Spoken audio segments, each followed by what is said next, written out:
কাশেম সর্দারের একমাত্র জামাই আরব আলী, সেও এখন আমার কবজায়। আহা, এইবার মনে হয় খেলা মজা পাবো।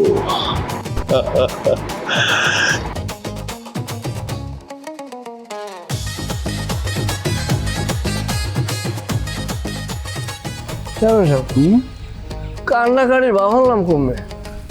আর বইলো না, চেয়ারম্যান বাড়ি বইলে কথা, কত কিছু সামাল দিতে হয়। আচ্ছা বাদ দাও, তা বাবাজি তোমার ঘুম ভালো হয়েছে তো? চেয়ারম্যান সাহেব, ঘুম আসলে কি কম, ঘুমাইছি না যেন অমৃত খাইছি। কয়েক বছরের ভিতরে এত সুন্দর এত আরামের ঘুম আমি দিই নাই। কি বলো তুমি? তুমি না এতদিন শ্বশুর বাড়িতে ছিলা, তো সেখানে ঘুম টুম হয় নাই ভালোভাবে? ওরে চেয়ারম্যান সাহেব, ওরা যে কত বড় পাজি, ওরা কি কোনো মানুষের কাতারে পড়ে? না পাইছি খাইয়ে সুখ, না পাইছি ঘুমাইয়ে সুখ। ওরা যেই পরিমাণ নির্যাতন করছে, ওগো অমানুষ কইলেও অমানুষের অমঙ্গল হয় জানেন, অমর্যাদা করা হয়। ওরা মানুষের কাতারে পড়ে না, সোজা কথা। আমি মাঝে মধ্যে চিন্তা করি এত অমানুষ হয় কি করবে। আরে আস্তে কথা বলো আরব আলী, এই কথা শুই না কেউ যদি তোমার শ্বশুর কাশেম সর্দারের কানে এই কথা লাগায়, তাহলে তো চিরতরে তোমার ওই শ্বশুর বাড়ি যাওয়া বন্ধ হয়ে যাবে। হাসাইলেন চেয়ারম্যান ভাই। এই আরব আলী, সম্পর্কে আমি কিন্তু তোমার শ্বশুর হই, তোমার স্ত্রী পিঙ্কি সে কিন্তু আমারে কাকা বলে ডাকে জোর গলায়। হ্যাঁ, আল্লাহ রাস্তে মাপছে। ওই বাড়ির রাবিত হিসেব করলে আমি আপনারে কোনো চাচা বা খালু এরকম কিছু ডাকুন। আপনার চেয়ারম্যান, আপনারে যেভাবে স্বাভাবিক ডাকা লাগে আমি স্বাভাবিক রাবিতে থাকবো আপনার লাগে। মনে করেন আমি সর্দার বাড়ির কেউ। আরব আলী, এই কথা বললে তো হবে না। আরে কাগজ কলমে তো তুমি সর্দার বাড়ির জামাই। ওই কাগজের জামাই ওই আমি থাকতে চাই না। চিন্তা করছি উকিল ডাকিয়া তালাক দিয়ে দিম।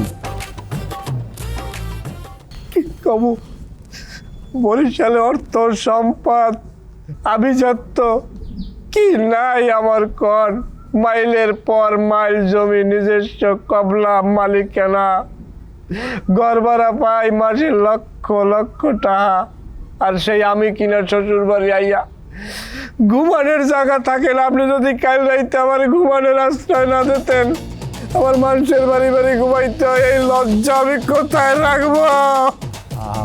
আরব আলী, তুমি কান্না থামাও প্লিজ, তুমি কান্না থামাও। আর শোনো, তুমি এটা কি বললা যে তুমি পরের বাড়িতে মানে মানুষের বাড়িতে ঘুমাইছো?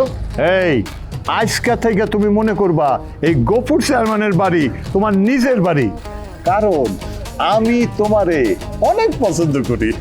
চেয়ারম্যান সাহেব, নাস্তা রেডি হয়ে গেছে, আসেন খেয়ে যান। ওই নাস্তা রেডি মানে? নাস্তা বানাইলো কে? চেয়ারম্যান সাহেব, নাস্তা আমি বানাইছি। বাবা, তুমি নাস্তাও বানাইতে পারো? চেয়ারম্যান সাহেব, আমাকে যশোরে যে সবচাইতে বড় হোটেল, ওই হোটেলে আমি বেশ কিছুদিন একদম প্রধান বাবুর্চির দায়িত্বে ছিলাম। যশোরে এমন কোনো মানুষ নেই যে যার গলার ভিতরে আমার রান্না ভাত যায়নি। আচ্ছা, ওই যে বাবুর্চিরা চা পাতে দিয়া জিনিসপত্র কুচি কুচি করে, তুমি কি চা পাতে দিয়া কারো কল্লা নামাই ফেলতে পারবা? চেয়ারম্যান সাহেব, এটা তো কোনো বিষয়ই না। ধরেন বড় বড় কত মাছ ফাছ কাটিয়ে উল্টে ফেলে দিতে, এটা একদম ওয়ান্টুর ব্যাপার। ও, তাইলে তো মনে হয় তোমার নাস্তা খুবই মজার হবে। এই আখের কালো ব্যাগের দায়িত্বটা ঠান্ডুর কাছে দিয়ে দিস। আরব আলী, চলো নাস্তা করে আসি। চেয়ারম্যান সাহেব, আপনি আমার নাস্তাও খাওয়াইবেন? আরে নাস্তা খাওয়াবো মানে? তুমি চাইলে নাস্তার পরে দুপুরের খাওয়া, রাতের খাওয়া, চাইলে এমনকি দিনের পর দিন তুমি আমার বাড়িতে থাকবা, খাবা, কোনো সমস্যা নাই। কি থাকবা?